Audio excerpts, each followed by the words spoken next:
नमस्कार दोस्तों। आज की इस खास चर्चा में हम एक ऐसी कहानी के रहस्य से पर्दा उठाने वाले हैं जो सदियों से हमारे इर्द गिर्द मौजूद है। समुद्र मंथन की गाथा। लेकिन आज हम इस पौराणिक कथा को बिल्कुल नए और गहरे नजरिए से देखने वाले हैं। जरा सोचिए, क्या ये महान घटना वाकई सिर्फ अमरता पाने की एक कहानी भर है, या फिर इसमें हमारे खुद के अस्तित्व का कोई बहुत गहरा छुपा हुआ संदेश है? आज हम इसी रहस्य की तह तक जाएंगे और समझेंगे कि ये सिर्फ देवताओं की नहीं, बल्कि हमारी खुद की कहानी कैसे है। तो चलिए शुरुआत करते हैं इस कहानी के पहले पड़ाव से, देवताओं का महासंकट। हजारों साल पहले की बात है। ब्रह्मांड का संतुलन पूरी तरह से बिगड़ चुका था। एक तरफ जहां देवता अपनी शक्तियां खो चुके थे और बिल्कुल कमजोर पड़ रहे थे, वहीं दूसरी तरफ असुर लगातार ताकतवर होते जा रहे थे। उनका आतंक इस कदर बढ़ रहा था कि वो सीधे स्वर्ग पर कब्जा करने की तैयारी में थे। हर तरफ खौफ का माहौल था। जब डर और निराशा अपनी चरम सीमा पर थी, तब सभी देवता मिलकर भगवान विष्णु की शरण में पहुंचे, और वहां से जो समाधान मिला वो सच में रोंगटे खड़े कर देने वाला था। भगवान ने कहा, अगर अमृत चाहिए तो समुद्र मंथन करना होगा। ये कोई छोटा मोटा काम नहीं था। अपनी खोई हुई ताकत वापस पाने का ये ब्रह्मांड का सबसे बड़ा अभियान बनने वाला था। और यहीं से शुरू होता है दूसरा अध्याय, महासागर का मंथन। इस विशाल काम को अंजाम देने के लिए एक बिल्कुल नामुमकिन सा गठबंधन हुआ। देवताओं और असुरों को एक साथ आना पड़ा। और जरा इसके स्केल के बारे में सोचिए। मथनी के रूप में विशाल मंद्राचल पर्वत को चुना गया और रस्सी बनाया गया नागराज वासुकी को। क्या अद्भुत नजारा रहा होगा वो। और जैसे ही ये मंथन शुरू हुआ ना, इसका असर पूरे ब्रह्मांड पर पड़ा। पूरा समुद्र बुरी तरह कांपने लगा। गहराई में भयंकर उथल-पुथल मच गई। आसमान में तेज बिजलियां चमकने लगीं और पूरी धरती हिल उठी। उस भयानक घर्षण से पैदा होने वाली ऊर्जा सच में विनाशकारी थी।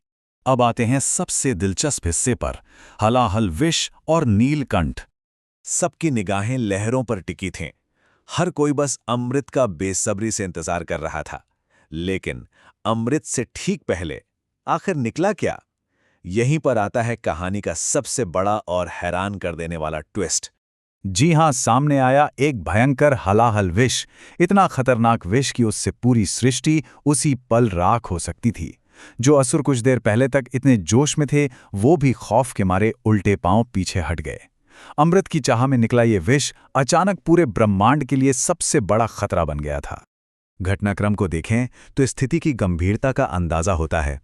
जब देवता और असुर दोनों ही पीछे हट गए, तो वे सब भागकर भगवान शिव के पास पहुंचे। महादेव बिल्कुल शांत बैठे थे। उन्होंने बिना एक पल गवाए, बिना किसी स्वार्थ के उस सृष्टि को नष्ट कर देने वाले विष को उठाया और पी गए। सब जानते थे कि शिव का शरीर भी जल सकता है, लेकिन फिर भी उन्होंने मुस्कुराते हुए ये बलिदान दिया। और इसी घटना ने उन्हें एक अमर नाम दिया। जैसे ही उन्होंने विष पिया, माता पार्वती ने तुरंत उनका गला पकड़ लिया, ताकि वो जहर शिव के बाकी शरीर में ना फैल सके। वो भयंकर विष उनके गले में ही रुक गया, जिससे उनका कंठ हमेशा के लिए नीला पड़ गया। और बस उसी दिन से उन्हें नीलकंठ कहा जाने लगा। आगे बढ़ते हैं भाग 4 की तरफ, मंथन का असली रहस्य है। सच बताऊं, सबसे अहम बात यह है कि ये कहानी सिर्फ देवताओं और असुरों के बारे में है ही नहीं। ये कहानी तो मानव अस्तित्व और महानता पाने की कोशिश का एक आईना है। ये हमारे अपने जीवन के संघर्षों, हमारी महत्वाकांक्षाओं और सच्चाई की कहानी है।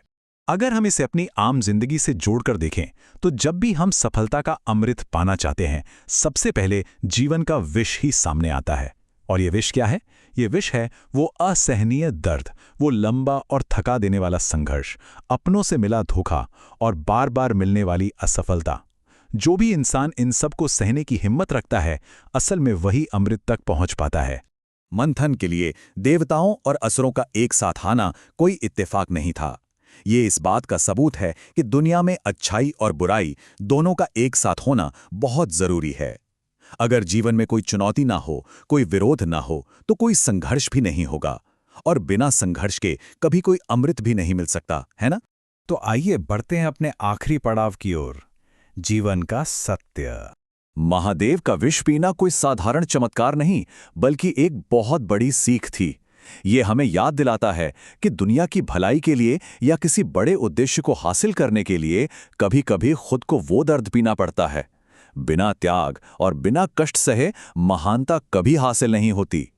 इस विचार के साथ हम अपनी चर्चा को विराम देते हैं कि असल में हर इंसान की जिंदगी में कभी न कभी अपना एक समुद्र मंथन जरूर होता है।